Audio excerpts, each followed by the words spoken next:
Hello viewers, আসসালামু আলাইকুম। Welcome back to my channel. আশা করি সবাই ভালো আছেন। তো চলে আসলাম নতুন আরেকটি ভিডিও নিয়ে। তো গত ভিডিওতে আমি এই জামাটিতে কীভাবে আর্ট করেছি সেটি আপনাদের সাথে শেয়ার করেছি। তো আজকে আমি এই ডিজাইনটি সেলাই টিউটোরিয়াল আপনাদের সাথে শেয়ার করব। তো দেখুন, প্রথমে আমি এখানে ফুলগুলো সেলাই করে নিব। তো এরপর যে লতা পাতাগুলো আছে সেগুলো সেলাই করব। তো ফুলগুলো সেলাই করার জন্য প্রথমে আমি একটা পাপড়ি থেকে শুরু করছি। তো পাপড়ি সেলাই করার জন্য আমি এখানে সাদা কালারের 2 তার সুতা নিয়েছি। নেওয়ার পর একদম পাপড়ির মাথায় আমি প্রথমে সুইটা তুলে তার অপর পাশে অল্প পরিমাণ কাপড় নিয়ে আবার সুইটা তুলছি। তো পাপড়িগুলো আমি এখানে ক্রস সেলাই দিয়ে সেলাই করে নিব।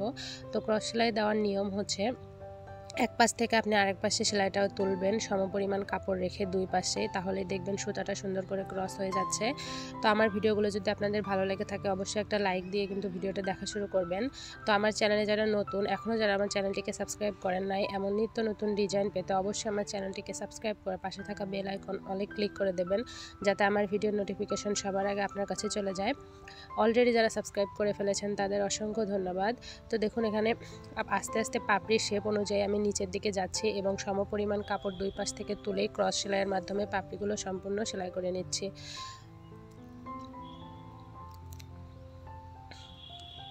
তো আমার কোন ধরনের ভিডিওগুলো আপনাদের বেশি ভালো লেগে থাকে, নকশিকাঁথা না হ্যান্ড এমব্রয়ডারি না সেলাই টিউটোরিয়াল, সেটা অবশ্যই আপনারা কিন্তু কমেন্ট বক্সে জানাবেন।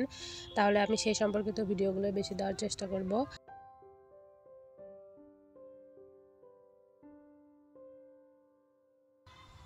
তো দেখুন, একটার পর একটা পাপড়ি কিন্তু ঠিক একই নিয়মে আমি সেলাই করে নিচ্ছি ক্রস সেলাই দিয়ে। এখানে দাগ অনুযায়ী আপনারা পাপড়ির শেপটা ঠিক রাখার চেষ্টা করবেন, তাহলে কিন্তু ক্রস সেলাইটা দেখতে বেশি সুন্দর হবে। আর অল্প পরিমাণ কাপড় রেখে সুইটা তুলবেন, তাহলে কিন্তু ক্রস সেলাইটা ঘন ঘন হবে, ফাঁকা থাকবে না।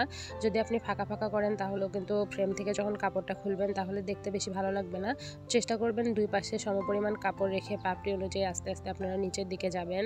তো ভিডিওর কোনো অংশ বুঝতে অসুবিধা হলে অবশ্যই কিন্তু আপনারা কমেন্ট বক্সে জানাবেন, আমি আপনাদের সুন্দর করে বুঝিয়ে দিব।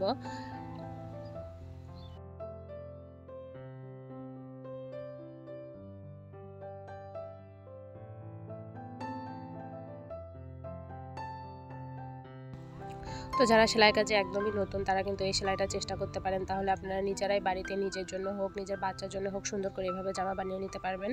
তো দেখুন, একই নিয়মে আমি কিন্তু ফুলের সবগুলো পাপড়ি সুন্দর করে সেলাই করে নিলাম। তো ফুলের পাশে দিয়ে দেখুন আমি ছোট ছোট করে কলি দিয়েছি, সেটিও আমি সাদা সুতা দিয়ে সেলাই করে নিচ্ছি। তো এটা আমি ভরাট সেলাই দিয়ে সেলাই করে নিচ্ছি। দেখুন, ছোট ছোট করে গোল দিয়েছি, সেই গোল শেপ অনুযায়ী সুচগুলো তুলে ছোট ছোট করে আমি এখানে সেলাইগুলো দিয়ে নিচ্ছি।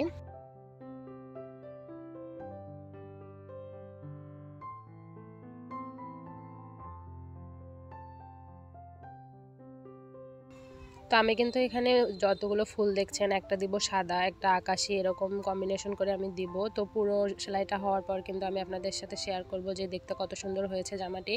আর যে ডাল পাতাগুলো রয়েছে সেগুলো আমি এখানে সবুজ কালার সুতো দিয়ে সেলাই করে নেব। তো তার অল্প কিছু অংশ আপনাদের সাথে আমি শেয়ার করছি। তো দেখুন, কলির পাশে যে ডালটা সেটা আমি ডাল সেলাই দিয়ে এখানে সেলাই করে নিচ্ছি।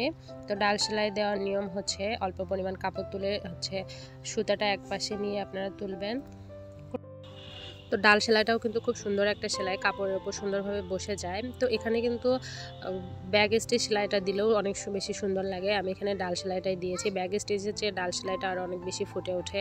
তো দেখুন, ডালটা সম্পূর্ণ করার পর কলির পাশে যে আরও ছোটো ছোটো ডালগুলো আমি দিয়েছি সেটিও ডাল সেলাই দিয়েই সেলাই করে নিচ্ছি।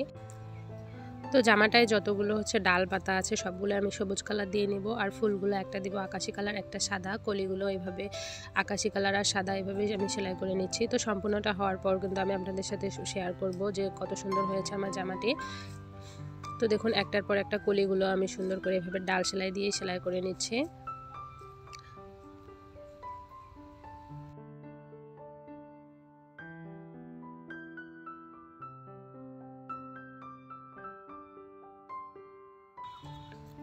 তো এর পাশে দেখুন একটা ছোট করে ডাল এবং কিছু পাতা দিয়েছি। তো এখানে আমি একটু অন্যরকম সেলাই দিব, এই জন্য এটাও আপনাদের সাথে শেয়ার করছি। তো প্রথমে যে মাঝখানে শিরদাঁড়াটা আছে সেটি ডাল সেলাই দিয়ে সেলাই করে নিচ্ছি, কিন্তু পাশে যে পাতাগুলো দেখতে পাচ্ছেন সেটা আমি মাছ কাটা ভরাট বা ফিশবোন স্টিচ বলা হয় সেই সেলাই দিয়ে সেলাই করে নিব। তো এই সেলাইটিও কিন্তু একদমই সহজ। তো প্রথমেই দেখুন, পাতার শেপ অনুযায়ী একদম সামনের দিকে সুচটা তুলে পাতার অল্প অংশ বাকি রেখে প্রথম সুচটা তুলব।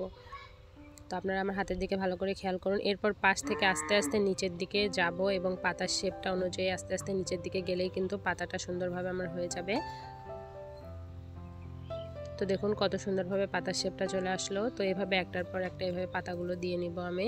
তো এখানে ডাল সেলাই এবং পাতাগুলো এভাবে ফিশবোন স্টিচ বা মাছ কাটা ভরাট দিয়ে কিন্তু সেলাই করে নিব। তো সম্পূর্ণ সেলাইগুলো হওয়ার পর দেখার জন্য আমার চ্যানেলটিকে সাবস্ক্রাইব করে অবশ্যই পাশেই থাকবেন। আজকের মতো এখানেই বিদায় নিচ্ছি। আল্লাহ হাফেজ।